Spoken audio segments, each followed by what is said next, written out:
The blizzard howled like a vengeful spirit across the desolate moors, blanketing Ashford Manor in an impenetrable shroud of white. It was December 1932, and Hercule Poirot, the renowned Belgian detective, had accepted an invitation to this remote English estate, only to find himself trapped by the storm. As the guests gathered in the flickering candlelight of the drawing-room, a piercing scream shattered the night. Lord Reginald Ashford lay sprawled in the snow outside, his body twisted unnaturally, a look of abject terror frozen on his face.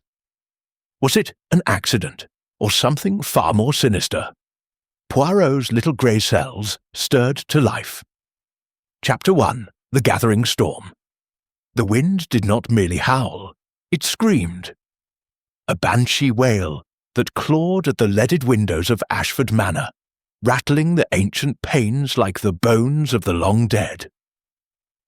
Snow lashed sideways in sheets of white fury, erasing the world beyond the stone walls until nothing remained but the manor itself. An island of flickering candlelight, adrift in an ocean of winter's wrath. December 1932, the Yorkshire moors, a place where, even in kinder seasons, the heather bowed beneath the weight of centuries of secrets. Tonight, those secrets stirred. Hercule Poirot stood before the great hearth in the drawing-room, his small, impeccably clad figure a dark comma against the roaring fire. His patent leather shoes gleamed like obsidian. His moustache, mon Dieu, that magnificent moustache, was waxed to symmetrical perfection despite the journey from London. He had arrived only hours earlier, summoned by a telegram from Lord Reginald Ashford. "Urgent matter, discretion required, come at once. R.A." Poirot disliked urgency. It suggested sloppiness. And yet, here he was, trapped by a storm that had descended with the suddenness of a guillotine. The trains had stopped. The roads were impassable. Even the telephone lines, those fragile threads of modernity, had been severed by the gale. He turned from the fire, his green eyes sharp beneath the dome of his bald head. The room was crowded with tension, not people. Lady Evelyn Ashford sat rigid upon a velvet chaise, her gloved fingers twisting the stem of an untouched sherry glass. She was perhaps 40, though grief and artifice had blurred the years. Her gown of midnight silk shimmered like spilled ink. Her pearls, South Sea, Poirot noted, were clasped so tightly they threatened to snap. Her gaze darted to the windows, then to the door, then to the floor. Anywhere but the others. Across from her, sprawled in a leather wingback, was Victor Ashford, the heir, the prodigal, the problem. 28, handsome in the way of dissipated youth, blonde hair tousled, eyes bloodshot from brandy or sleeplessness. His dinner jacket hung open, his tie askew. A half-empty decanter glinted on the table beside him. He had not spoken since the scream. Mr. Harlan Graves, the butler, stood at parade rest near the double doors. 50 years of service, etched into the lines of his face. His black suit was immaculate, his white gloves spotless. Yet his left hand, Poirot observed, trembled almost imperceptibly as he adjusted a silver tray of sandwiches no one would eat. And then there was Miss Clara Thorne. She perched on the edge of a tapestry stool like a bird poised for flight. Younger than the others, 30 perhaps, dressed in mourning black though no relation had died. Her dark hair was pinned severely, her eyes, a startling violet, fixed upon a locket that dangled from her fingers. The locket swung like a pendulum. Tick, tick, tick, though no clock marked the seconds. Poirot cleared his throat. The sound was delicate, precise. A scalpel in the silence. "Mesdames et messieurs," he began, his Belgian accent curling around the French like smoke. We find ourselves in une situation délicate. The storm isolates us. The telephone is dead. The good Sergeant Wilkins, he inclined his head toward the local constable, who stood dripping snow onto the Persian rug, has confirmed that no help can reach us before morning, perhaps not for days. And yet... He paused. The fire crackled. Outside, something thudded against the window. A branch, perhaps, or, and yet, Poirot continued, Lord Ashford is dead. The words landed like a corpse. Lady Evelyn's glass slipped from her fingers. Sherry bled across the rug like a wound. Victor laughed, a short, ugly bark. Graves did not move. Miss Thorne's locket stopped swinging. Poirot stepped forward. Let us establish the facts, n'est-ce pas?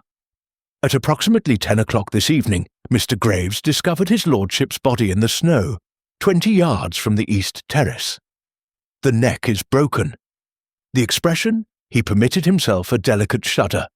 C'est terrible. A look of utmost horror. The doctor cannot come. We must rely upon our own observations. Victor lurched to his feet. He fell. The man was drunk, drunker than I am. He went to check the stables, slipped on the ice. Non. Poirot's voice cut like a blade. The footprints, Monsieur Victor. They tell a different story. He had examined them himself, lantern in hand, while the others huddled inside. A single set of prints, Lord Ashford's bespoke boots, size 10, leading from the terrace into the snow. But none returning. And around the body, a churned circle, as if a struggle had occurred. Then nothing. The storm had erased the rest. Someone carried him, Poirot said softly, or dragged him. The marks are there, if one knows how to look. Lady Evelyn made a sound, half sob, half moan. Reginald was afraid these past weeks. He spoke of seeing things in the snow, a figure, white, watching. Victor snorted. Father's ghost stories. The old Ashford curse. Some ancestor who froze to death in a blizzard, blah blah. He was losing his mind, Evelyn. We all knew it. Silence, Graves's voice cracked, like a whip. The butler stepped forward, his composure fracturing. His lordship was murdered. I saw the marks on his neck, like fingers, and his eyes. He stopped. The room seemed to shrink. Miss Thorne spoke for the first time. Her voice was low, musical, edged with something Poirot could not yet name. The locket arrived 3 days ago. No note, just this. She opened it.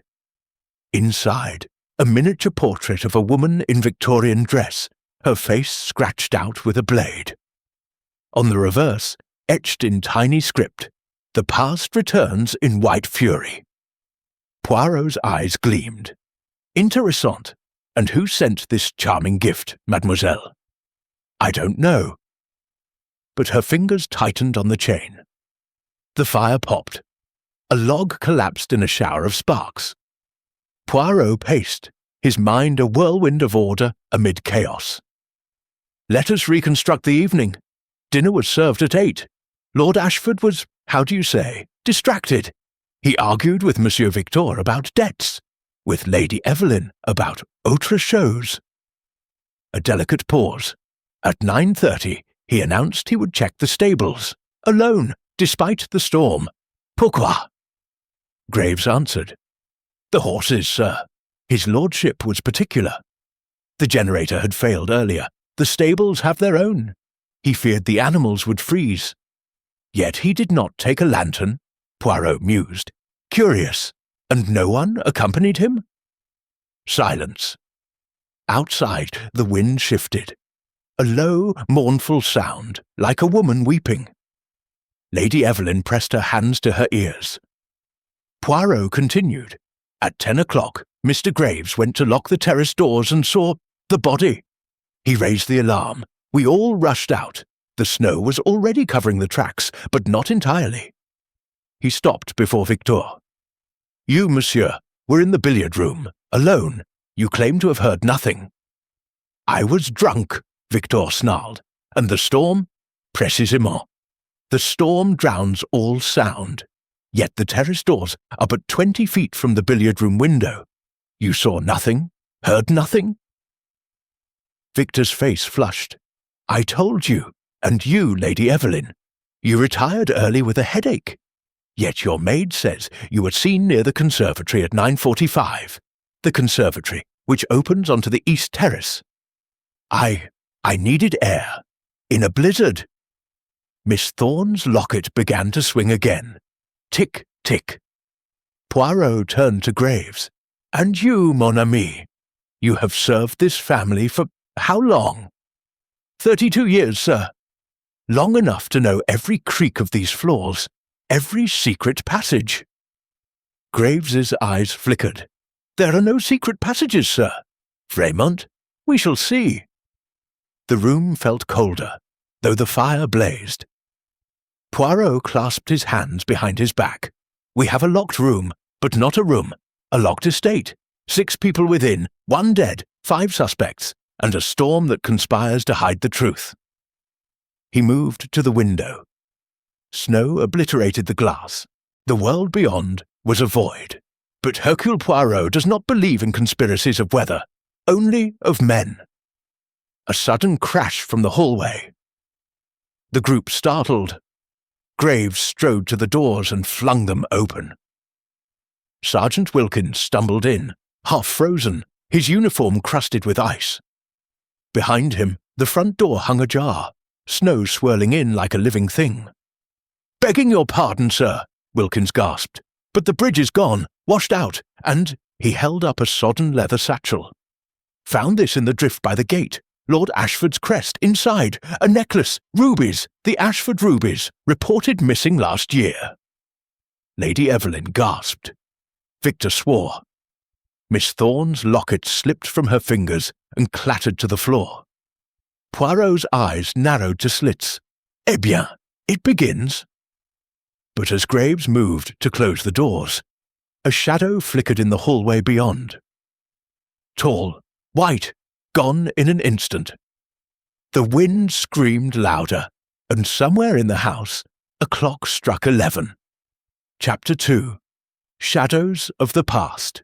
The scream from the upper corridor died as abruptly as it had risen, leaving a vacuum that sucked the warmth from the drawing-room. Footsteps thundered on the grand staircase. The maid, Agnes, stumbled in, her cap askew, apron clutched in white-knuckled fists. Upstairs, west wing, it was there, she gasped, tall as a man, but all white, like the snow itself, and eyes, glowing eyes. Victor laughed, a brittle sound. Hysteria! The girl's been at the cooking sherry. Poirot silenced him with a glance sharp enough to draw blood. Mademoiselle Agnes, précisez. Where exactly? The old nursery, sir. I was turning down beds. The door creaked open, by itself, and there it stood. Then the candle blew out. I ran. Lady Evelyn swayed. Graves caught her elbow with practised deference. Miss Thorne retrieved her locket from the rug, fingers trembling. Sergeant Wilkins, still thawing by the fire, muttered about local superstitions. Poirot's mind raced like a well-oiled engine. Coincidence? No, timing too precise. The West Wing, he repeated. Interessant. Lord Ashford's body lay beneath its windows. Lead on, Monsieur Graves. They ascended in a ragged procession, lanterns swinging wild shadows across portraits of stern Ashfords in periwigs and cuirasses. The storm's howl grew muffled here, as though the house itself swallowed sound. At the nursery door, oak, iron-bound, untouched since Victor's childhood, Poirot paused. "Observe," he murmured. The lock was scratched, fresh gouges bright against centuries of patina. Someone has forced entry recently. Yet the door was closed when Agnes fled. Inside, the room was a mausoleum of forgotten youth.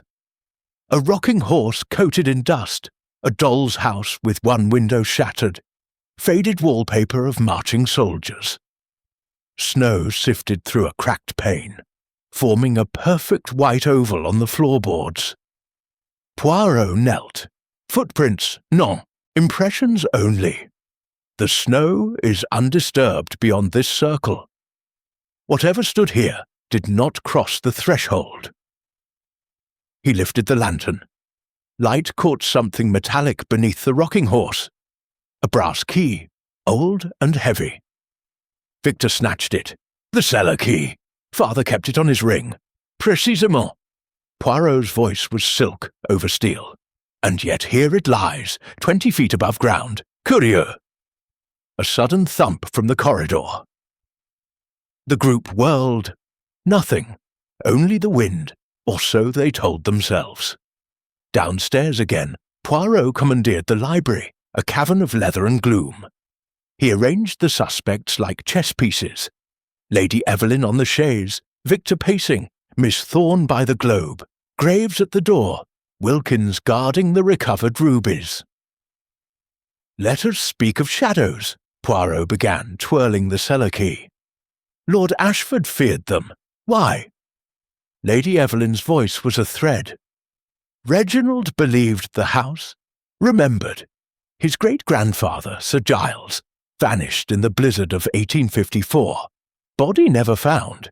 They say he wanders the moors, seeking vengeance for a betrayal." Victor rolled his eyes. Bedtime stories to frighten children. Father only revived them when the debts mounted. "Debts?" Poirot pounced. Victor hesitated. £20,000, gaming hells in London. He threatened to cut me off unless I married money. His gaze flicked to Miss Thorne, who flushed.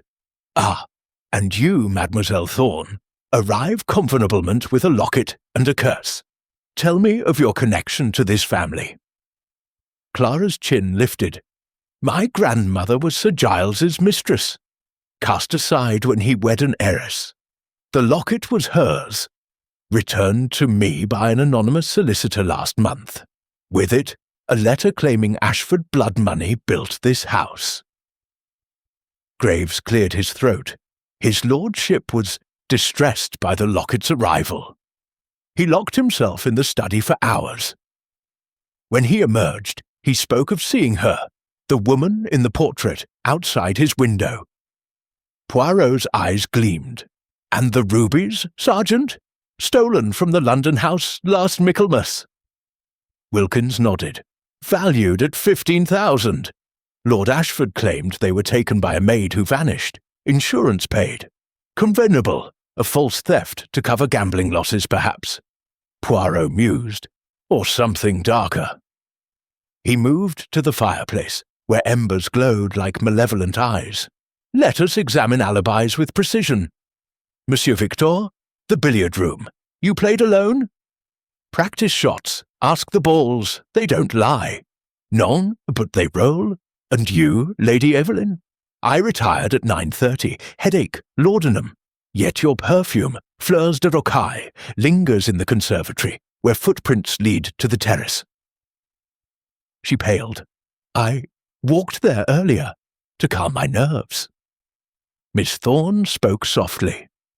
"I was in the music room, practicing Chopin. The storm drowned the notes." Graves. "I served. Coffee at 9, then checked the generator in the east wing. Returned at 10 to find his lordship." Poirot nodded. "All accounted for, yet one of you lies." He produced a folded paper from his waistcoat.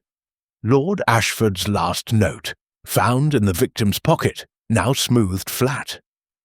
The ink was fresh. The hand hurried. "The past returns in white fury. Midnight. The cellar. Come alone, or all of is lost." Victor snatched it. "Father's writing, but he hated the cellar, said it flooded. Précisément. Why agree to a rendezvous in a place he feared?" Poirot's gaze swept the room. Unless the note was forged to lure him outside. A log collapsed in the grate, sending sparks up the chimney. In that instant, the lights flickered once, twice, then died. Darkness swallowed the library, a collective gasp, then movement, a scuffle, a woman's sharp cry, lanterns flared. Miss Thorne stood over the globe, a letter opener in her hand, eyes wide. At her feet, a single white feather pristine against the crimson rug. "Where did this come from?" she whispered. Poirot picked it up. Goose down, but treated with phosphorescent powder, glows in darkness. "Le fantôme leaves calling cards," he said grimly, "but ghosts do not forge notes, nor do they steal rubies." From the corridor came a low, rhythmic thump, thump, thump, like footsteps or a heartbeat. Graves moved to investigate, but Poirot barred the way. "Non, we stay together. The house is a maze, and the Minotaur prowls." He led them to the cellar door beneath the servants' stairs. The key, the one from the nursery, fit perfectly. The lock turned with a sepulchral groan. Stone steps descended into blackness. The air was damp, fetid with the scent of earth and something metallic. Blood? Halfway down, Poirot's lantern illuminated a sight that stopped every heart. A child's coffin, small and white, stood open on the flagstones. Inside, not a body, but the missing Ashford rubies, arranged in the shape of a screaming face. And scratched into the lid fresh as the morning. "One down, 4 to go," Lady Evelyn screamed. Victor retched. Miss Thorne crossed herself. Poirot alone remained calm. Eh bien, the game escalates, but Hercule Poirot does not play by the killer's rules. Above them, the cellar door slammed shut. The key turned in the lock. Darkness then, from the depths below, a whisper, human, yet not. Welcome to the past. Chapter 3. Motives unveiled. The cellar door did not merely close, it sealed them in with the finality of a tomb. The lock clicked like a judge's gavel. The lantern's flame shrank to a blue pinprick, as though the darkness itself inhaled it. Poirot's voice cut through the panic, calm as a metronome. "Asseyez-vous, mes amis. Panic is the killer's ally." Victor pounded the door until his knuckles bled. "Graves, open this damned—" "Useless," Poirot interrupted. "The key is on the other side. Observe." He shone the failing light on the lock.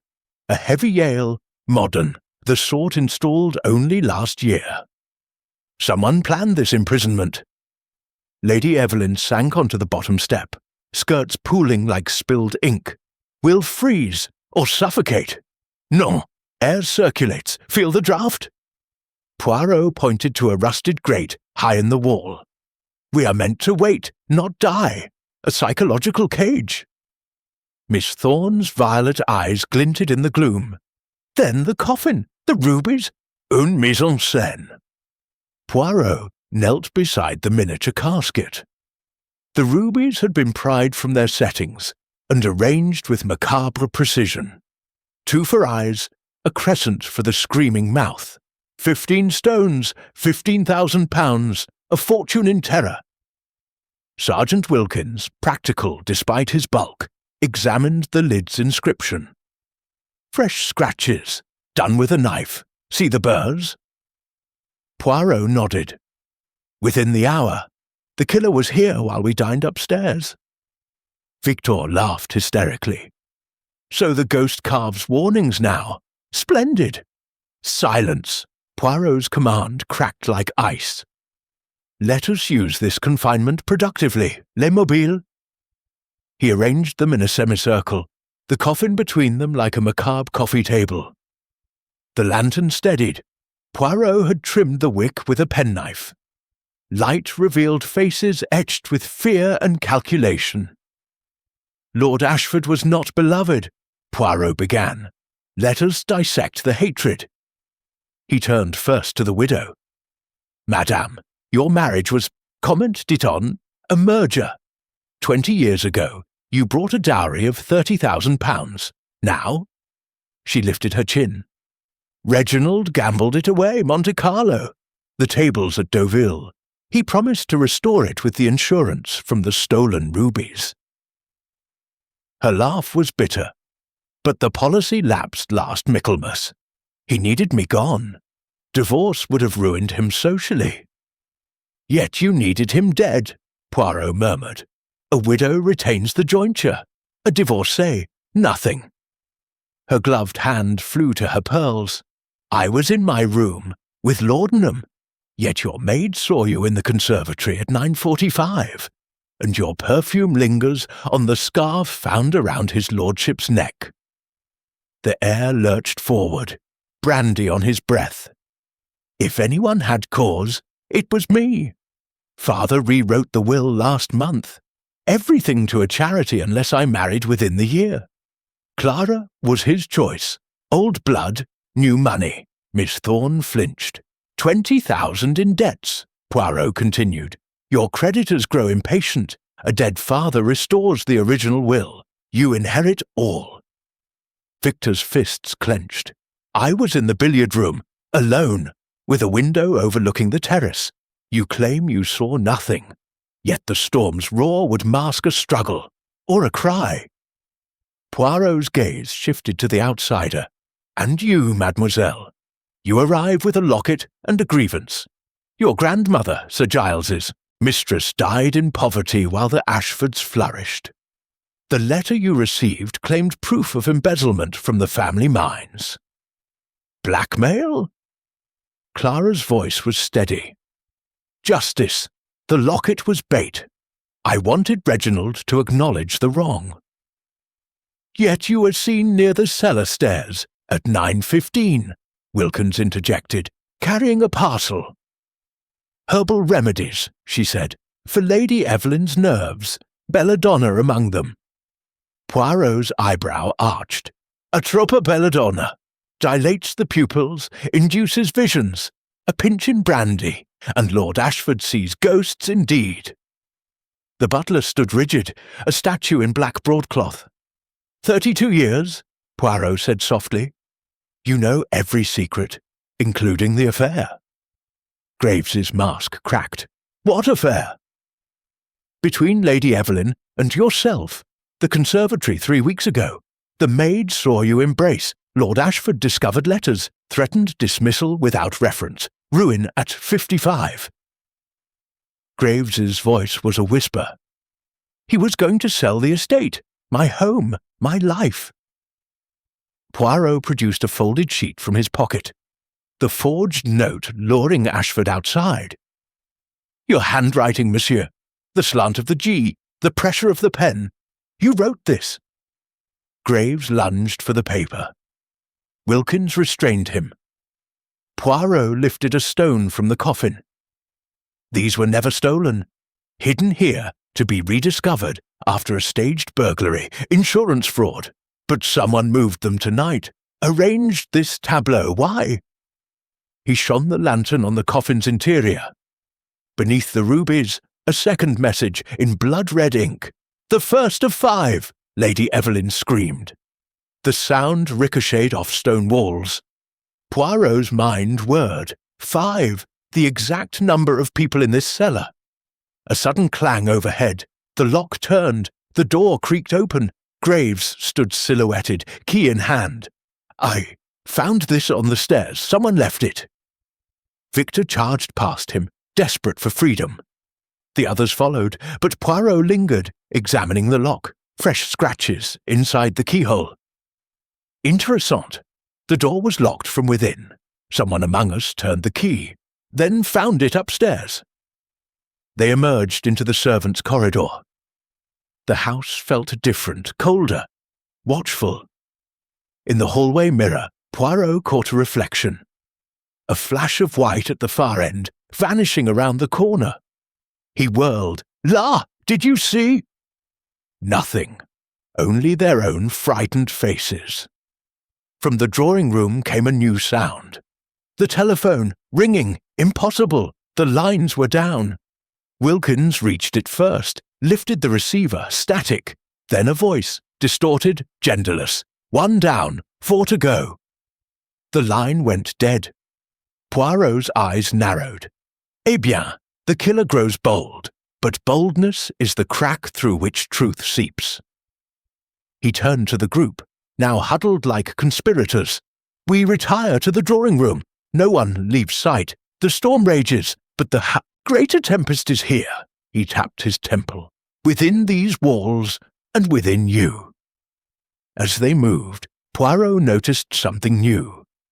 On the console table, beside the telephone, lay a single white feather, phosphorescent, glowing faintly. And beneath it, a fresh ruby. The second stone was missing from the coffin. Chapter 4. Whispers in the Wind. The drawing-room fire had sunk to embers, yet the room felt colder than the cellar. The grandfather clock, its hands frozen at 10, chimed 12 anyway, each bronze note warped, as though the mechanism itself were drowning. Poirot stood beneath the chandelier, the single ruby in his palm catching the dying light like a drop of fresh blood. "Messieurs, dames," he announced, "the game has rules. The killer counts. 1 ruby gone from the coffin. 1 ruby here. 4 restants. 4 lives, perhaps, or 4 lies." Victor snatched the stone. "This is madness we're being toyed with." "Précisément." Poirot retrieved the ruby with delicate fingers. A cat with mice. But Hercule Poirot is no mouse. He placed the gem beside its mate from the cellar, aligning them on the mantel. 2 screams in miniature. Lady Evelyn's voice trembled. "The telephone! Who was it?" "Someone in this house," Wilkins growled. "Lines are down. I checked the junction box myself." Poirot's gaze swept the room. Then the caller used the internal system. Un réseau privé. "The manor has one, n'est-ce pas, Monsieur Graves?" The butler inclined his head. "Installed in 1928. Intercom between master suite, study, kitchen, and," his eyes flicked upward, "the West Wing nursery." "Where Agnes saw the figure," Miss Thorne whispered. Poirot clapped once, sharp as a gunshot. "I say, we search, pairs, no one alone. Sergeant Wilkins with Monsieur Victor, Lady Evelyn with Mademoiselle Thorne, Graves with me. We meet here in 30 minutes, compris?" Victor protested, but Wilkins' grip on his arm was iron. They dispersed like reluctant soldiers. The staircase groaned beneath their weight. Graves carried a storm lantern. Poirot, his small electric torch. Portraits glared down, Ashford's with eyes too knowing. "Tell me of the intercom," Poirot murmured. "Master switch in the butler's pantry," Graves replied. "Any handset can broadcast to all." "Interessant. And the nursery handset?" "Disconnected years ago. His lordship disliked childish pranks." They reached the nursery door. The gouges on the lock gleamed. Inside, the snow oval on the floor had melted into a dark stain. Poirot knelt. "Observe, the rocking horse has moved, 3 inches to the left." He lifted the doll's house. Beneath, a circular patch of dust-free wood. "Something stood here, recently." Graves's lantern trembled. "Sir!" Poirot followed his gaze. In the wardrobe mirror, a reflection, a white shape behind them. He spun, nothing, but the wardrobe door hung ajar. Inside, a gadeu, child's christening gown, yellowed with age, and draped over the hanger, a length of phosphorescent gauze. "Le fantôme," Poirot said softly. "Stage dressing." The study smelled of cigar smoke and fear. Lord Ashford's desk was a battlefield of papers. Unpaid bills, a half-written will, a photograph of Victor at Oxford, face scratched out. Wilkins opened the safe. Empty safe for a single sheet. "Sell the moorland to Thorne Enterprises, or lose everything," Victor paled. "Clara's family, they've been after the mineral rights for years." A clatter from the dumbwaiter. Wilkins yanked it open. Inside, a child's slate. Chalked words. "Gambler's blood runs cold." Victor's hand shook. "That's my handwriting, from when I was 10. Father kept everything." Moonlight through frost-laced glass painted the palms silver. Lady Evelyn's breath fogged the air. "I did come here," she confessed. "Reginald was meeting someone. I saw a shadow on the terrace, white, moving toward the stables. Miss Thorne examined the French doors. Latch forced from outside, but look, she pointed to scuff marks on the tile. Bare feet, small, a child's?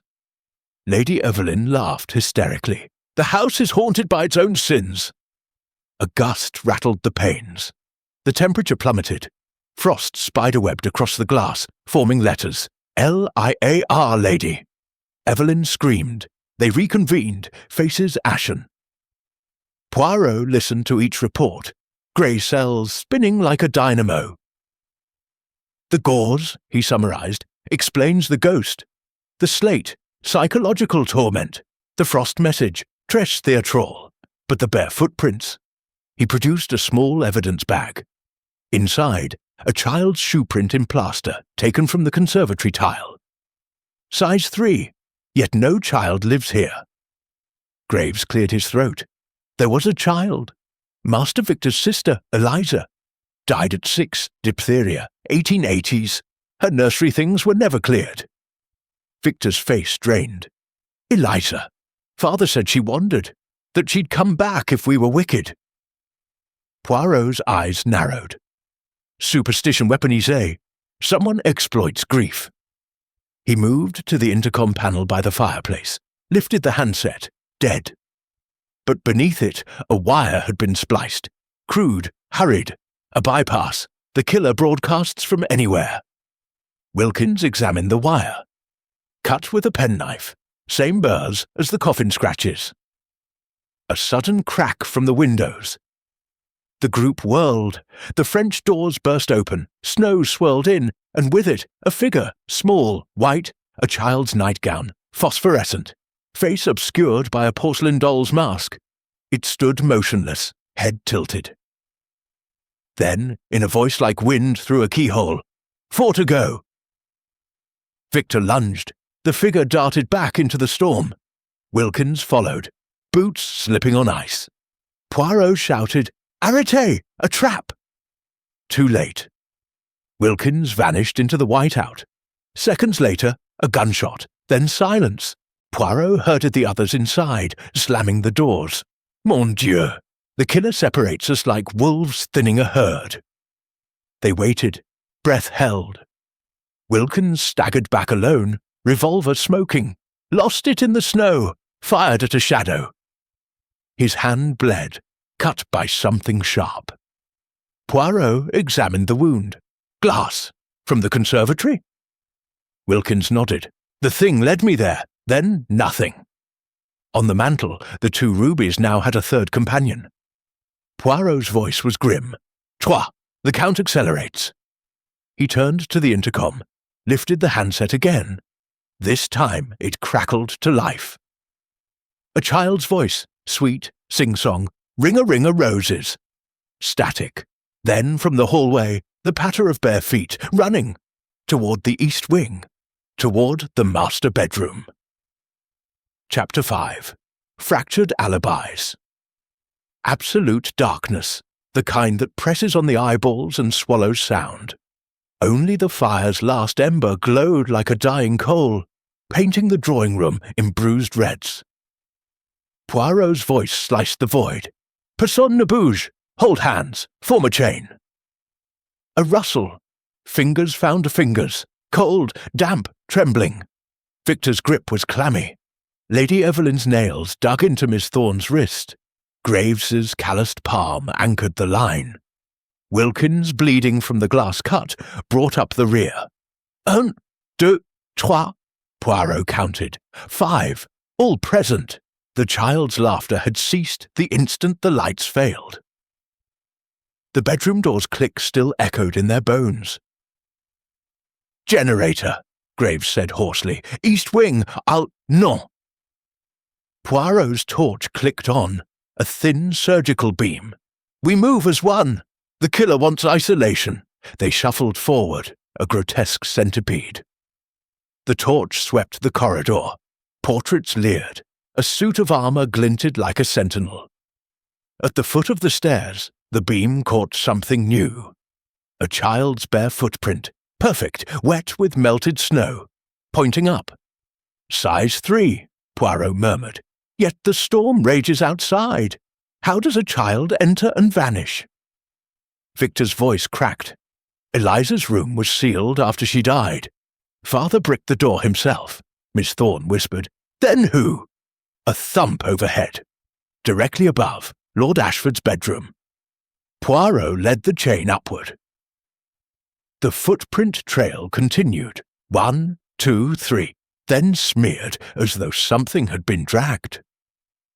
At the master bedroom door, solid oak, iron hinges, the torch revealed fresh scratches around the keyhole. The handle turned, but the door held fast. "Barricaded from within," Wilkins grunted, shoulder to the wood. Poirot knelt. Beneath the door, a thin line of light, candlelight, and a smell, sweet, cloying, belladonna. "Mon Dieu! Hallucinogenic berries. Someone brews terror." He produced his penknife, worked the lock. Click. The door swung inward. The bedroom was untouched. Four-poster bed, velvet drapes, a portrait of Lady Evelyn in her youth. But the candelabrum on the dresser burned with 3 flames. And on the bed, Lord Ashford's corpse, not the broken-necked thing from the snow. This was fresh, propped upright against the pillows, eyes wide, mouth stitched shut with black thread. Around his neck, the missing ruby necklace clasped like a noose.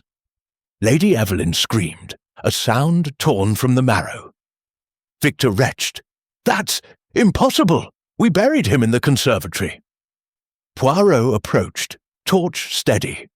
The body was rigid, rigor mortis advanced. Yet the conservatory corpse had been limp hours ago. "Du corps," he whispered. "Non, a substitution." He lifted the corpse's hand. Beneath the cuff, a tattoo. HMP Dartmoor. Wilkins swore. "That's not Ashford. That's Reggie Klein, his double, convicted forger, released last year." Poirot's grey cells ignited. Le Saucy, Lord Ashford hired a look-alike, perhaps to stage his own death for insurance, but the plan turned. He examined the stitches. Surgical silk, from the sewing kit in Lady Evelyn's boudoir. Lady Evelyn swayed. I haven't touched it in weeks." Miss Thorne pointed to the window. Open, snow drifting in. On the sill, a child's handprint.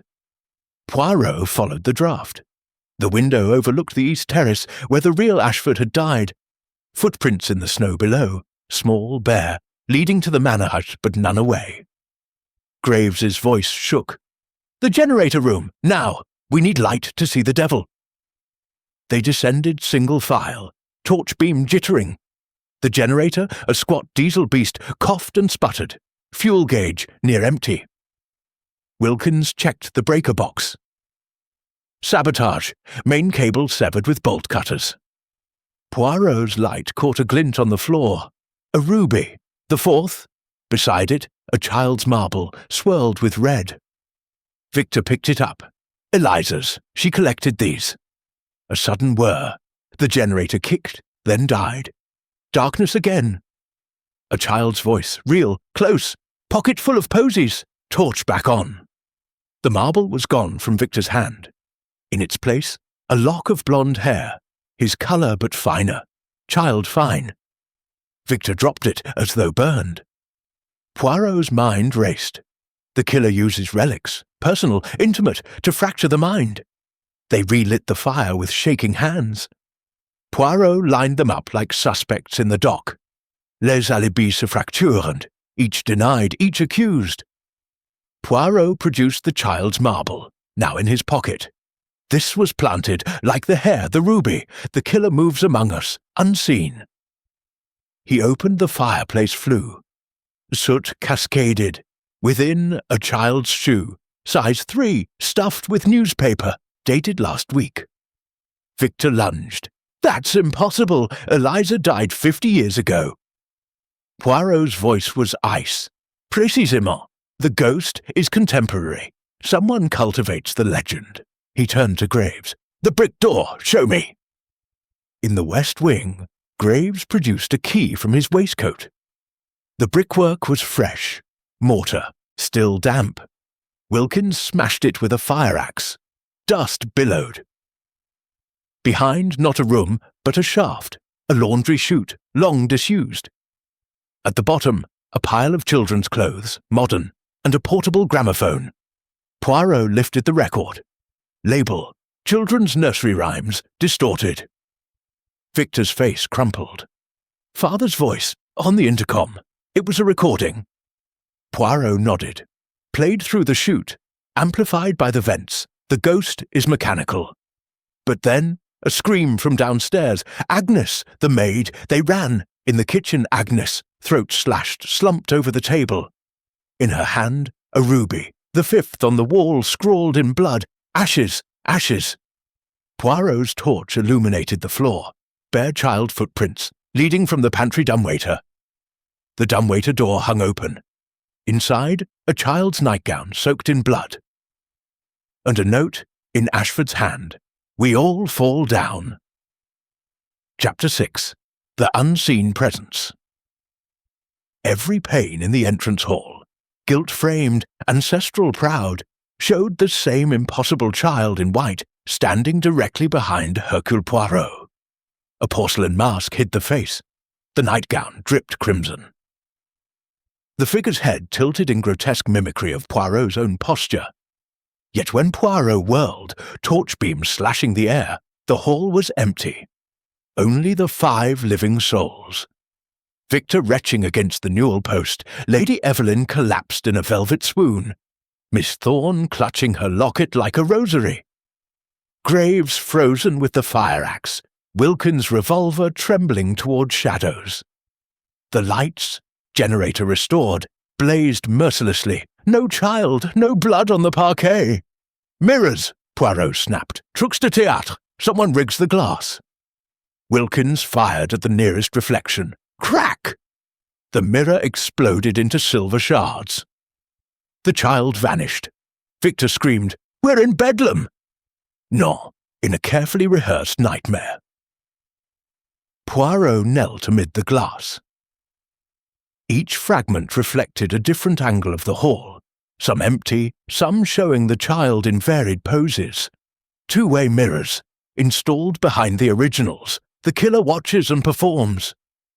He traced a hairline seam in the wainscoting. A panel slid aside, revealing a narrow crawl space laced with wires and tiny bulbs. A child's marionette, porcelain head, jointed limbs, hung from strings, nightgown soaked in pig's blood from the kitchen. Miss Thorne gagged. Agnes! Poirot's torch followed the wires upward. They vanished into the ceiling rose. A central control. The puppet master pulls strings from above. Graves's axe rose. The attic. They ascended the servants' stair, single file, Graves's lantern casting gargoyles on the beams.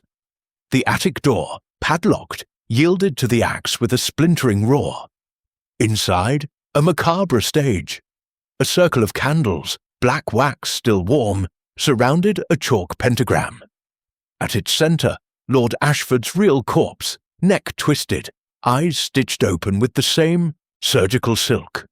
The ruby necklace was gone. On the walls, photographs dozens. Victor as a child, face scratched out. Lady Evelyn in compromising poses with Graves. Miss Thorne's grandmother naked and weeping. And, most chilling, recent shots. Poirot arriving by taxi. Wilkins examining the bridge, the group in the drawing-room moments ago. A camera on a tripod pointed through a peephole into the bedroom below. Wilkins whistled. He's been watching us the whole night. Poirot lifted a photograph. The double, Reggie Klein, alive, grinning in a pub. On the back in Ashford's hand, insurance policy, $50,000, stage death, disappear to continent. Victor's voice was small. Father planned to fake it all along. But someone turned the script. Poirot's beam swept the attic. A gramophone spun silently, needle on a loop of distorted nursery rhymes. Beside it, A reel-to-reel tape recorder, spools still turning. The child's voice. Miss Thorne found a ledger beneath the corpse. Pages of embezzlement. Ashford siphoning estate funds to a Swiss account. Signature after signature, Clara Thorne forged at the bottom. "My grandmother's pension," she whispered. "He stole it." Graves pointed to a trunk. Inside, the real ruby necklace intact, and a child's coffin empty. Poirot's mind whirred. The coffin in the cellar was a decoy, this one. A creak. From the far corner, a wardrobe. Wilkins levelled his revolver. Out!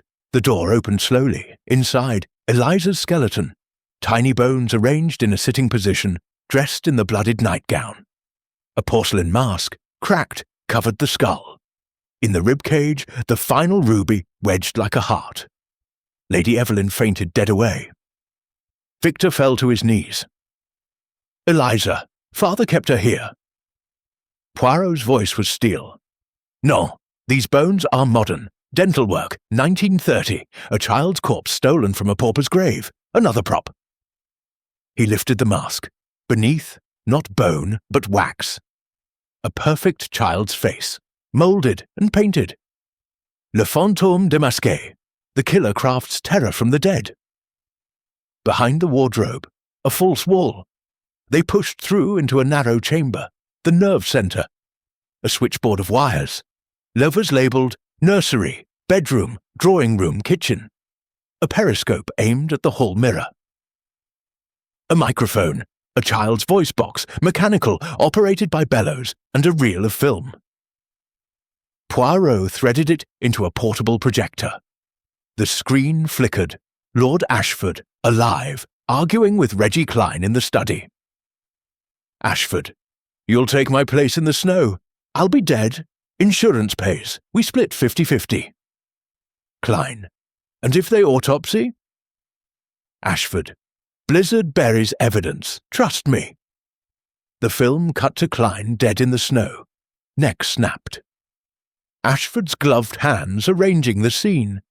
Then, shock, Ashford himself, strangled from behind. The camera whirled. A glimpse of the killer. Small, white-clad, masked. The reel ended. Wilkins breathed. The double was murdered to silence him, but Ashford was the second victim, Poirot finished. The killer hijacked the fraud, used Ashford's own tricks against him. Miss Thorne's locket clattered to the floor. Open. Inside, not a portrait but a microfilm. Numbers, Swiss account details. "My inheritance," she said dully. "He stole it. I came for proof." Poirot's eyes narrowed. "You knew of the attic?" She shook her head. I found the ledger in the study. Followed the wires." Graves stepped forward. "The child's voice box, it's mine. From the music hall, 1905. I kept it for sentiment." Victor laughed maniacally. "We're all puppets." Poirot silenced him. "No, the puppet master makes one mistake. Arrogance. The film shows the killer's height, 4'6", a child or an adult posing as one." He measured the wardrobe. Inside, a false bottom. Beneath, adult boots, size 7, caked in snow.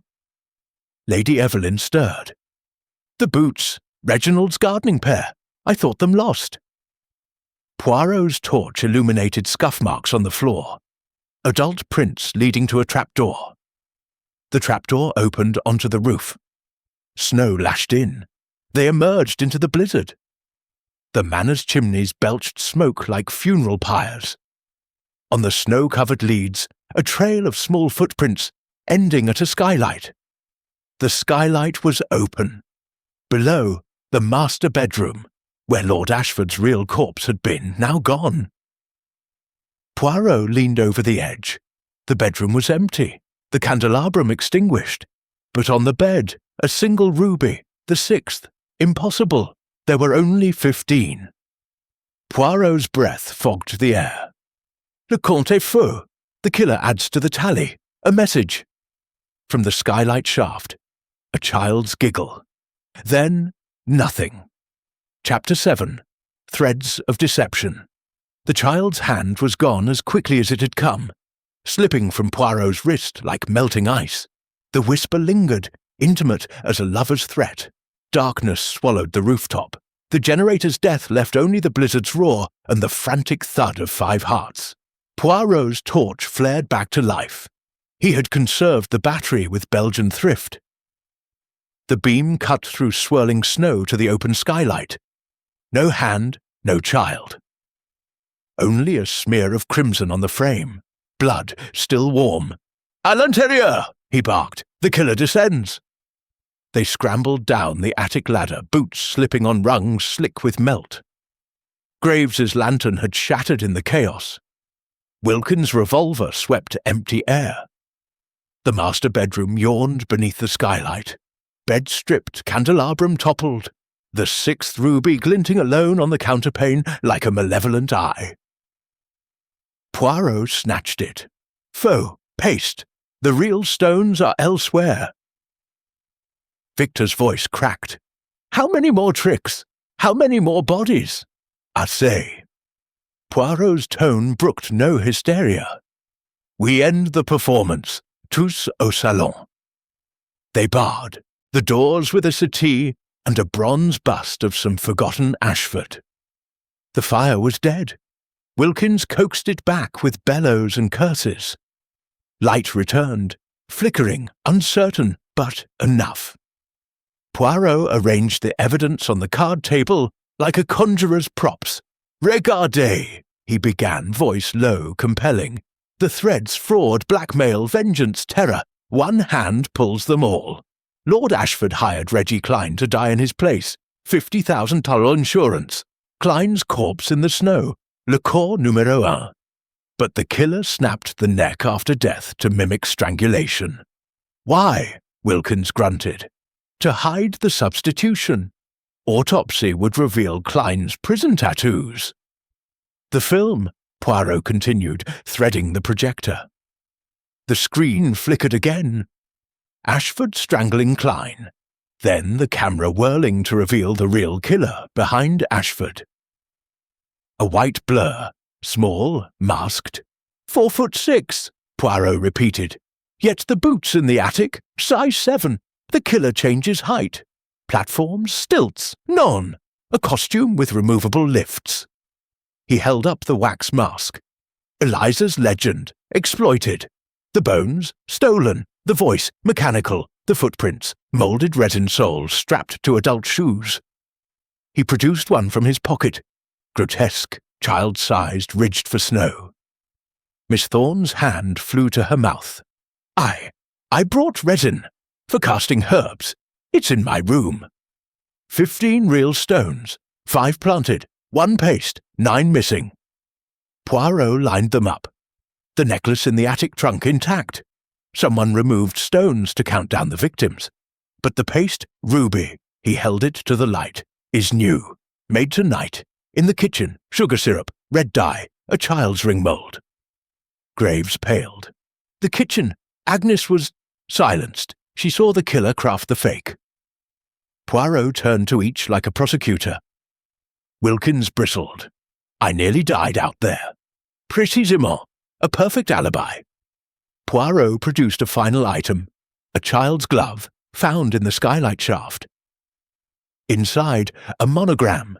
H.G. Graves stared. Harlan Graves, my gloves, stolen from the pantry weeks ago. Poirot's smile was thin. Non, the stitching, left-handed. You are right-handed, monsieur. Someone framed you. He moved to the fireplace, lifted the paste ruby to the flames. It melted. Sugar. The killer improvised. The real rubies are hidden, but where? Victor lunged for the projector.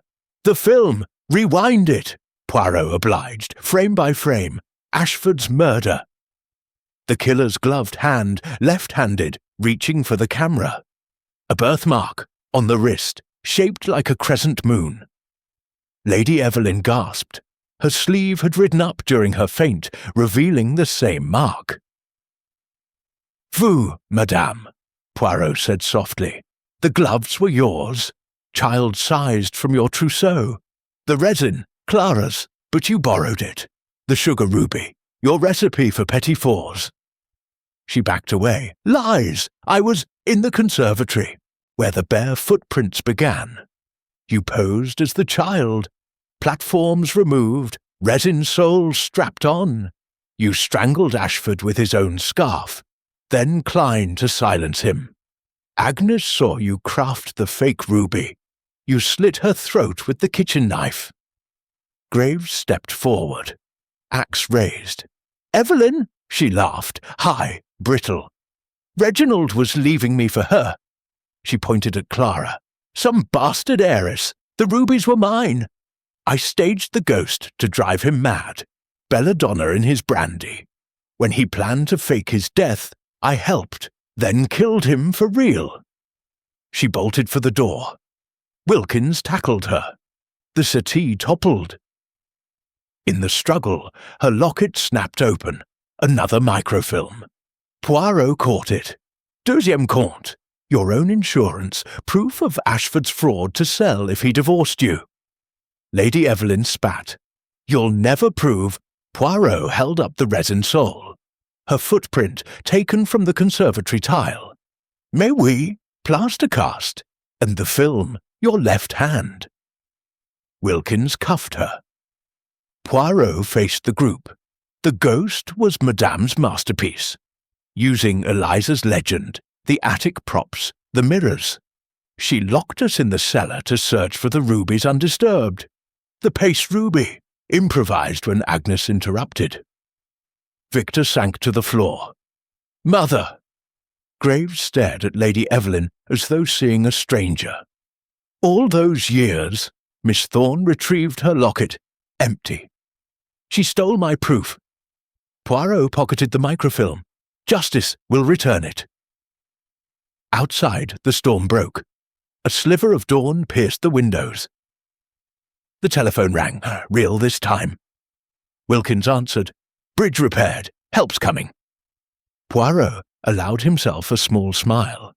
"Eh bien, the nightmare ends with the light." But as they waited for the police, Poirot noticed one thing amiss. The real ruby necklace, gone from the attic trunk.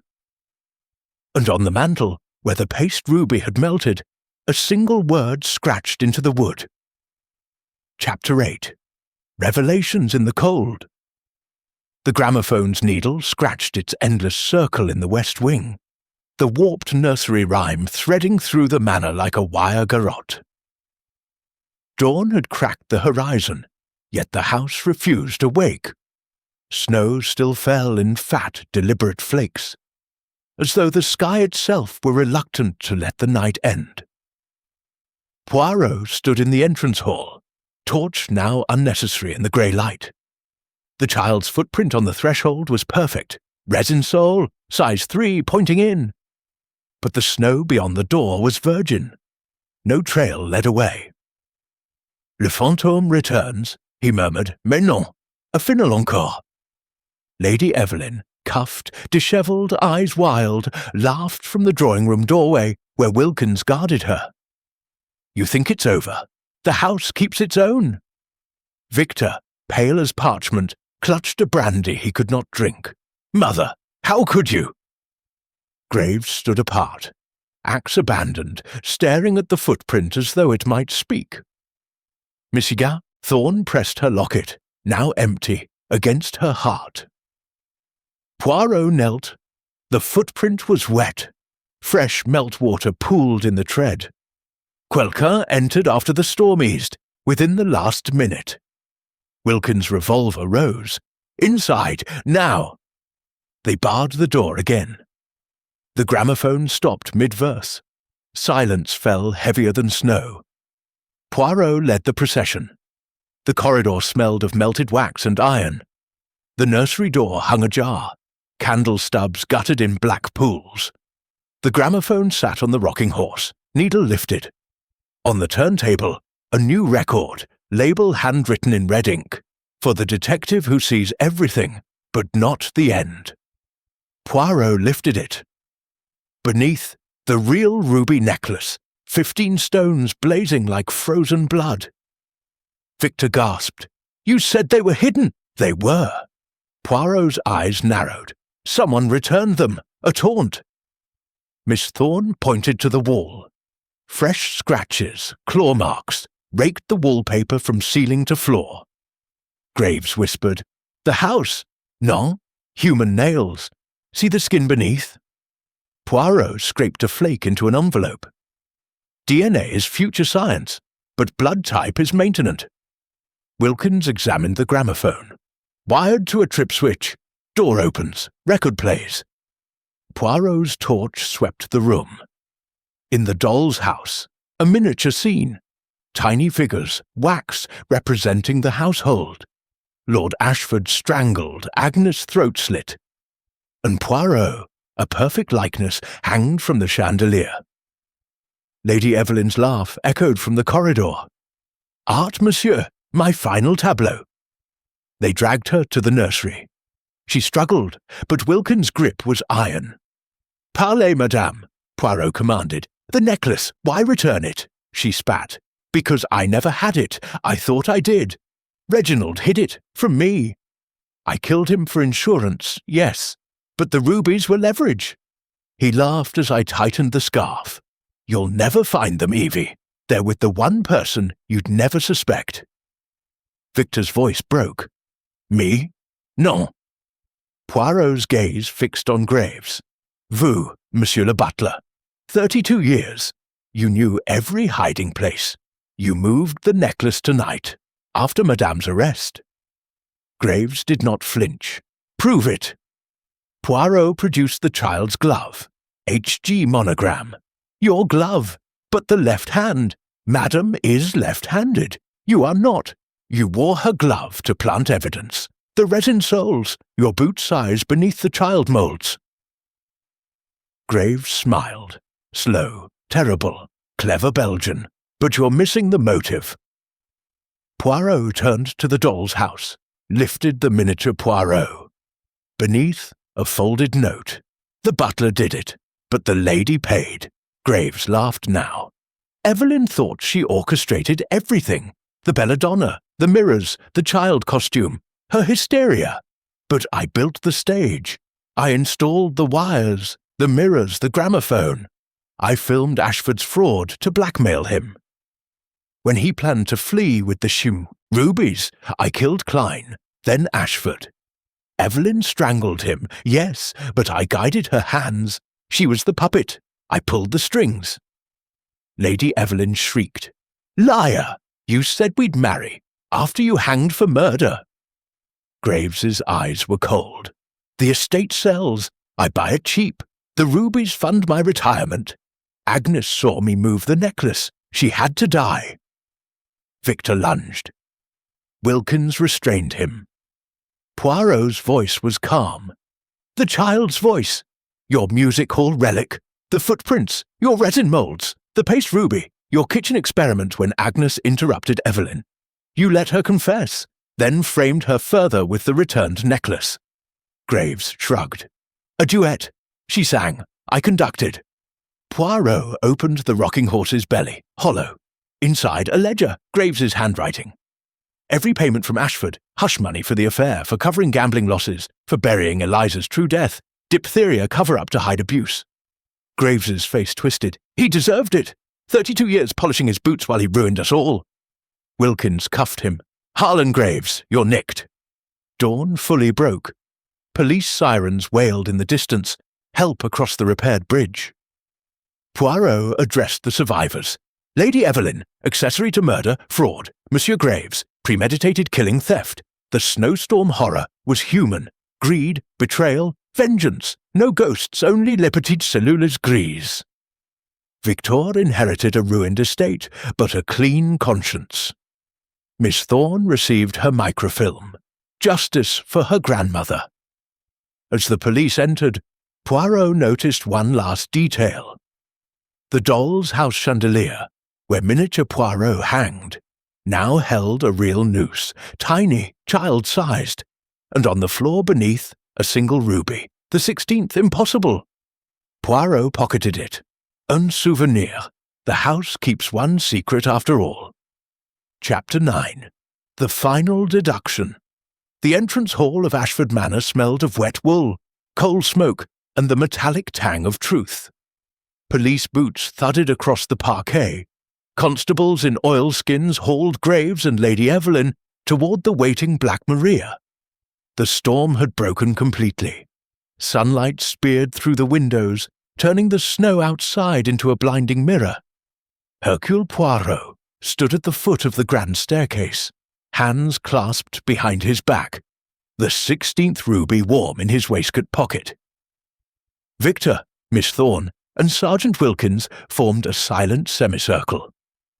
The house, for the first time in 36 hours, felt empty of menace.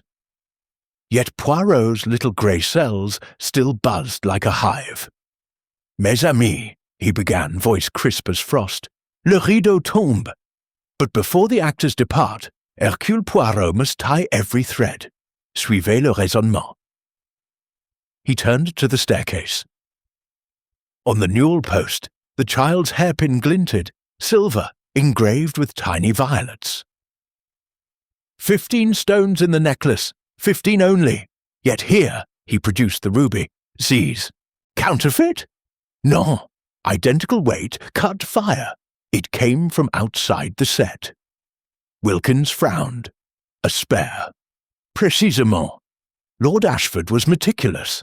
He commissioned a duplicate necklace, insurance against theft, hidden separately. Graves thought he had the only set. Lady Evelyn believed the same. But the true master kept one stone apart, a failsafe. Poirot gestured to the open front door. The ruby breadcrumb trail glittered across the snow, ending at the tree line. Adult size 7, Graves's boots. He planted them after arrest before the police arrived. A final misdirection, but observe, he pointed to the snow beside the trail. No return prints. He intended us to follow, to nothing. A wild goose in the wilderness. Victor's voice was hoarse. Then the note. The game continues. Was bluff? Oui. Graves's last laugh.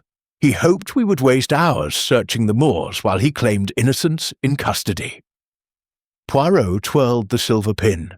Violet engraving. Your flower, Mademoiselle Thorne. Clara paled. My grandmother's. I lost it weeks ago. Retrouvé. Planted on the door to implicate you again. Graves knew your history.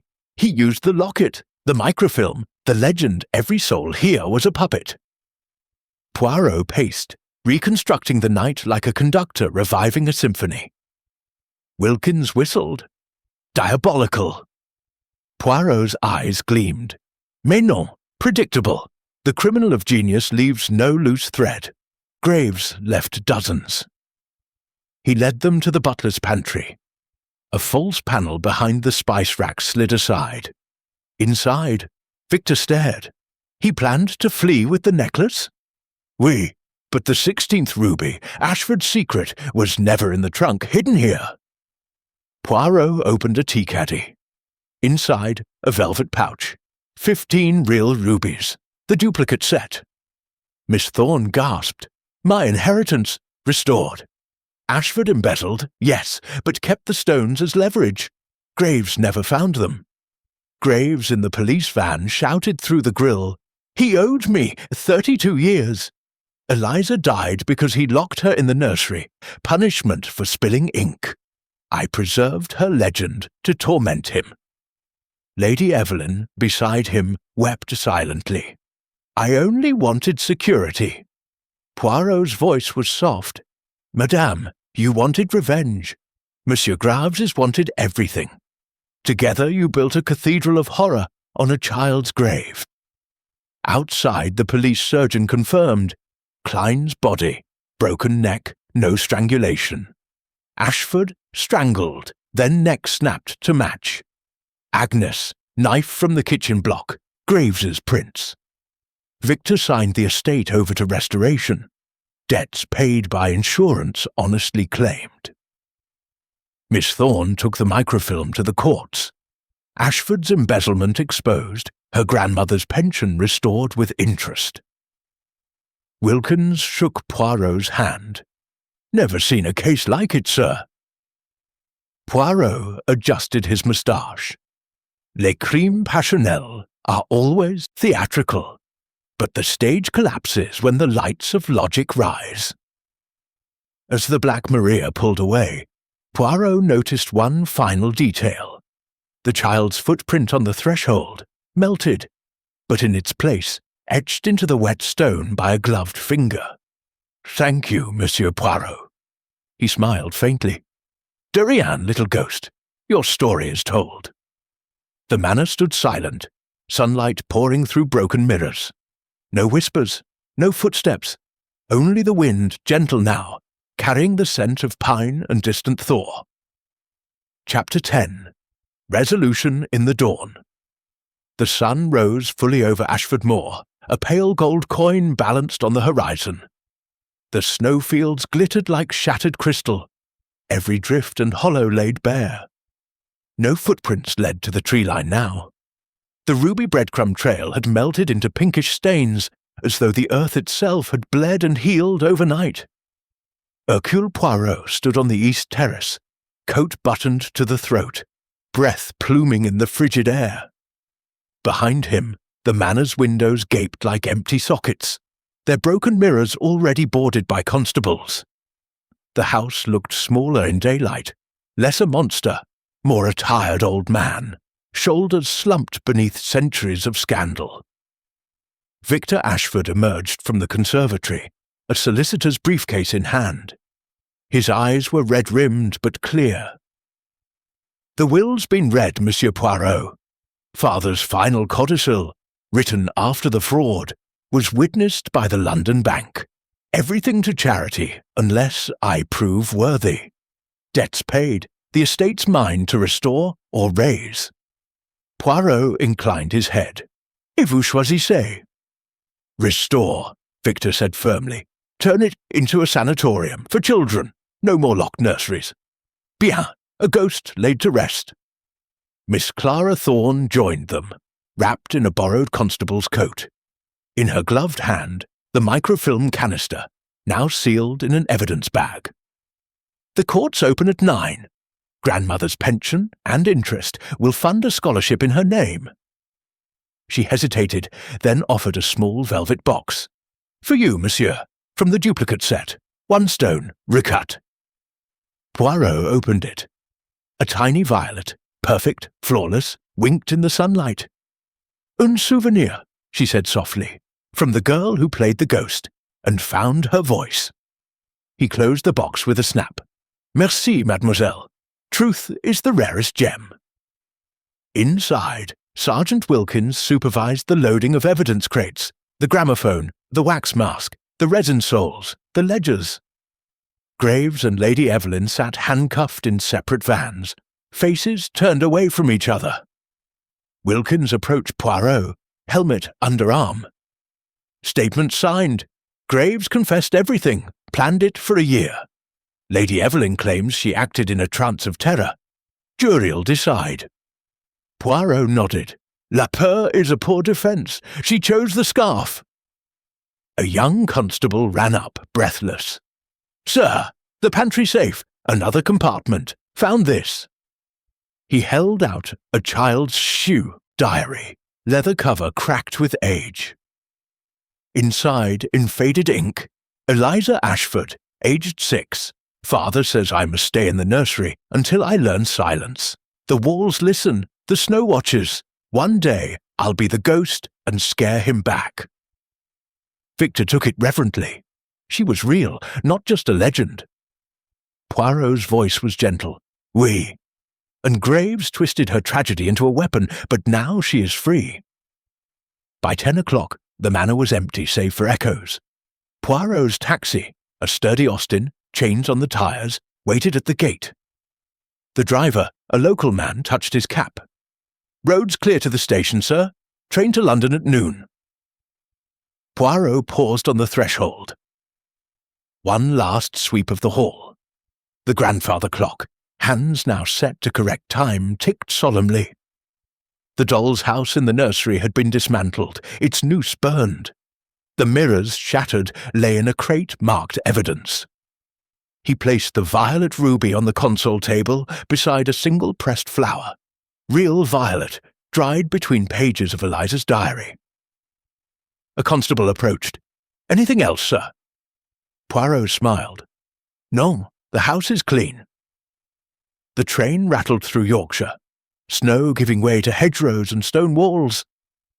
Poirot sat alone in a first-class compartment, the violet ruby catching sparks of sunlight. He turned it over in his fingers, contemplating facets. Opposite him, an empty seat. Yet for a moment, just a trick of light, he thought he saw a small figure in white, mask gone, smiling shyly. He blinked. The seat was empty. At King's Cross, a telegram awaited. Sanatorium named Eliza's Light. First patient admitted. Thank you. V.A. Poirot folded it into his pocketbook beside the ruby. In his tidy flat on the Rue de la Loire, Poirot arranged his morning correspondence. A parcel from Yorkshire, the child's diary, restored and rebound in blue leather. Inside a new page, Victor's handwriting. The walls no longer listen, the snow no longer watches, Eliza sleeps. Poirot placed it on his shelf beside a small glass dome. Beneath, the violet ruby, glowing like a captured star. He adjusted his moustache before the mirror, satisfied. Eh bien, he murmured to his reflection, another order restored, another chaos tamed. Outside, spring rain pattered against the window. Soft, cleansing. No whispers, no footsteps, only the quiet tick of a clock counting ordinary hours.